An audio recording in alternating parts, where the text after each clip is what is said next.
SK news Mulbagal digital ಸುದ್ದಿವಾಹಿನಿಗೆ ಸ್ವಾಗತ.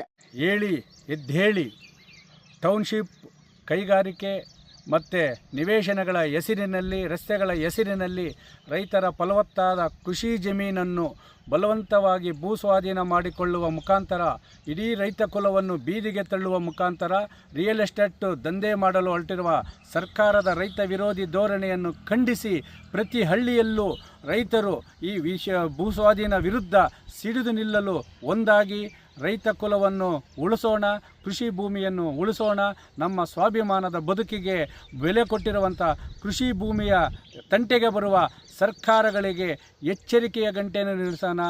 ಏನು 80ರ ದಶಕದಲ್ಲಿ ಗುಂಡೂರಾವ್ ಸರ್ಕಾರವನ್ನು ಉರುಳಿಸಿರುವ ಇತಿಹಾಸ ಇರುವಂತಹ ರೈತ ಸಂಘದ ಹೋರಾಟಕ್ಕೆ, ರೈತರ ಸ್ವಾಭಿಮಾನದ ಬದುಕಿಗೆ ಇವತ್ತು ಕೊಳ್ಳಿ ಹೊರಟಿರುವಂತಹ ರಾಜ್ಯ ಸರ್ಕಾರದ ಮಾನ್ಯ ಮುಖ್ಯಮಂತ್ರಿಗಳು ಇವತ್ತು ಬಿಡದಿಯಲ್ಲಿ ನಾವು ಟೌನ್ಶಿಪ್ ಮಾಡೇ ಮಾಡ್ತೀವಿ, ನಾವು ಒಕ್ಕಲು ಎಬ್ಬಿಸಿರಿ, ರೈತರ ಕೃಷಿ ಜಮೀನನ್ನು ಭೂ ಸ್ವಾಧೀನ ಮಾಡಿಕೊಳ್ಳುತ್ತೀವಿ ಅಂತೇಳಿ ಶಪಥ ಮಾಡಿದ್ದಾರೆ.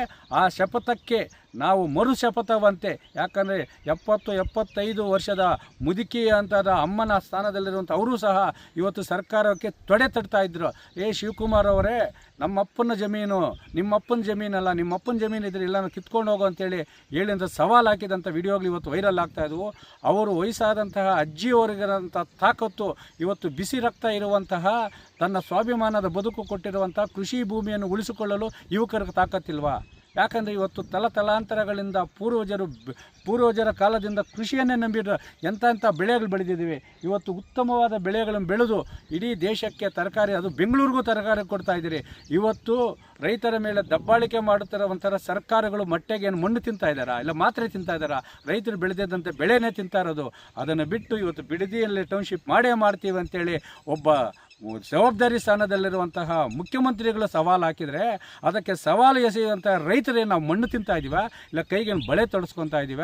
ಕೋಲಾರ ಜಿಲ್ಲಾ ರೈತ ಸಂಘದಿಂದ ಸಂಪೂರ್ಣವಾಗಿ ಬಿಡದಿ ಟೌನ್ಶಿಪ್ಪನ್ನು ನಿಮಗೆ ಭೂಸ್ವಾಧೀನವನ್ನು ವಿರೋಧಿಸಿ ನಾವು ಸಂಪೂರ್ಣವಾಗಿ ಅಲ್ಲಿನ ರೈತರಿಗೆ ಬೆಂಬಲವನ್ನು ಘೋಷಣೆ ಮಾಡ್ತಾ ಇದ್ದೀವಿ. ಯಾವುದೇ ಕಾರಣಕ್ಕೂ 600 ಎಕರೆನ ನೀವು ಭೂಸ್ವಾಧೀನ ಮಾಡ್ಕೊತಾ ಇದ್ದೀವಿ, ನೋಟಿಫಿಕೇಶನ್ ಹಾಕೋಗಿದೆ, ರೈತನ ಒಕ್ಕಲೆಬ್ಬಿಸ್ತೀರಂದರೆ ಅದಕ್ಕೆ ಬಿಡೋದಿಲ್ಲ. ನಿಮ್ಮದೇ ಆದಂತಹ ನಿಮ್ಮ ಸರ್ಕಾರದಲ್ಲಿರೋ ಕೆಲವು ಶೇಲಾಗಳು ಬಂದು ನಮ್ಮ ಭೂಮಿನ ಕೊಡ್ತೀವಿ ಅಂತ ಹೇಳ್ತಾರೆ. ಆ ಭೂಮಿ ರೈತರ ಕೊಡೋ ಭೂಮಿ ಅಲ್ಲ, ಅದು ರಿಯಲ್ ಎಸ್ಟೇಟ್ ಉದ್ಯಮಿಗಳು ರೈತರ ಮೇಲೆ ಒತ್ತಡ ಹಾಕಿ ರೈತರನ್ನು ಹಿಂಸೆ ಮಾಡಿ ತೆಗೆದುಕೊಳ್ಳುವಂತಹ ರೈತರ ಸಮಾಧಿಯ ಮೇಲೆ ಬಿಡದಿ ನಿರ್ಮಿಸಲು ಹೊರಟಿರುವ ಸರ್ಕಾರಗಳೇ, ನಿಮ್ಮ ನಿರ್ಧಾರವನ್ನು ವಾಪಸ್ ಪಡೆಯಿರಿ. ಖಂಡಿತವಾಗಲೂ ಹೇಳ್ತಾ ಇದ್ದೀವಿ, ರೈತರು ಸಿಡಿದು ನಿಂತರೆ ಯಾವುದೇ ಸರ್ಕಾರ ಉಳಿಯಲ್ಲ. ನಮ್ಮ ಕೃಷಿ ಭೂಮಿ ತಂಟೆಗೆ ಬಂದರೆ ರಕ್ತ ಕ್ರಾಂತಿಯಾನೋ ಮಾಡ್ತೀವಿ, ರೈತ ಕ್ರಾಂತಿಯಾನೋ ಆಗ್ತದೆ, 3ನೇ ಮಹಾಯುದ್ಧನೂ ಮಾಡ್ತೀವಿ. ಅದನ್ನು ಬಿಟ್ಟು ನಮ್ಮ ಜೀವವನ್ನು ಪಣ್ಣಕ್ಕಿಟ್ಟಾದರೂ ಈ ಒಂದು ಕೃಷಿ ಜಮೀನನ್ನು ಉಳಿಸಿಕೊಳ್ಳುವಂತಹ ಹೋರಾಟಕ್ಕೆ ಇಡೀ ಕರ್ನಾಟಕದ ಜನತೆಯ ಪರವಾಗಿ ಬಿಡದಿಯಲ್ಲಿ ಏನು ಟೌನ್ಶಿಪ್ ಮಾಡಲು ಹೊರಟಿದ್ದೀರಾ, ಅದರ ಜೊತೆಗೆ ದೊಡ್ಡಬಳ್ಳಾಪುರದಲ್ಲಿ ಏನು ಭೂಸ್ವಾಧೀನ ಮಾಡ್ಕೊಂಡು ಈ ಒಂದು ಭೂಸ್ವಾಧೀನ ಪ್ರಕ್ರಿಯೆ ಕೈ ಬಿಡಬೇಕಂತೇಳಿ ನಮ್ಮ ದೇಶದ ಎಲ್ಲ ರೈತರನ್ನು ಒಗ್ಗೂಡಿಸಿ ನಾವು ಬಿಡದಿ ಚಲೋ ಅಲ್ಲ ರಾಷ್ಟ್ರೀಯ ಹೆದ್ದಾರಿ, ರಾಜ್ಯ ಹೆದ್ದಾರಿಗಳು, ಗ್ರಾಮೀಣ ಹೆದ್ದಾರಿಗಳನ್ನು ಬಂದ್ ಮಾಡುವ ಮುಖಾಂತರ ಬಿಡದಿ ರೈತರಿಗೆ ಸಂಪೂರ್ಣವಾದಂತಹ ಬೆಂಬಲವನ್ನು ಘೋಷಣೆ ಮಾಡುವ ಜೊತೆಗೆ ಸರ್ಕಾರಗಳೇ ಎಚ್ಚರ. ರೈತರ ಕೃಷಿ ಜಮೀನಿನ ತಂಟೆಗೆ ಬರಬೇಡಿ. ನಿಮ್ಮ ಸರ್ಕಾರವನ್ನು ಉರುಳಿಸುವ ಹಂತಕ್ಕೆ ರೈತರು ನಡೆದುಕೊಳ್ಳುವ ರೀತಿ ನಡೆದುಕೊಳ್ಳಬೇಡಿ. ನಾವು ಹೇಳ್ತಾ ಇರೋದೊಂದೇ, ಚಲೋ ಬಿಡದಿ ಟೌನ್ಶಿಪ್ಗಾಗಿ ಭೂಸ್ವಾಧೀನ ಮಾಡಿಕೊಳ್ಳಿರುವ ರೈತರ ಜಮೀನಿಗಾಗಿ ಕೋಲಾರದಿಂದ ಬಿಡದಿಗೆ ಚಲೋ. ಎಚ್ಚರ, ಸರ್ಕಾರಗಳ ಎಚ್ಚರ.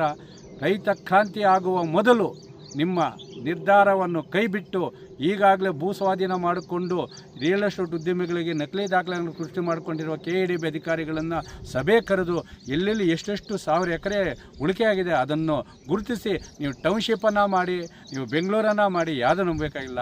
ರೈತರ ಕೃಷಿ ಜಮೀನಿಗೆ ಬಂದರೆ ರೈತರ ಕೃಷಿ ಜಮೀನಿನ ಉಳಿವಿಗಾಗಿ, ಅವರ ಸ್ವಾಭಿಮಾನದ ಉಳಿವಿಗಾಗಿ 3ನೇ ಮಹಾಯುದ್ಧ ರೈತರಿಂದಲೇ ಪ್ರಾರಂಭವಾಗ್ತದೆ. ಅದೊಂದು ಎಚ್ಚರಿಕೆ ಗಂಟೆಯನ್ನು ರವಾನೆ ಮಾಡ್ತಾರೆ.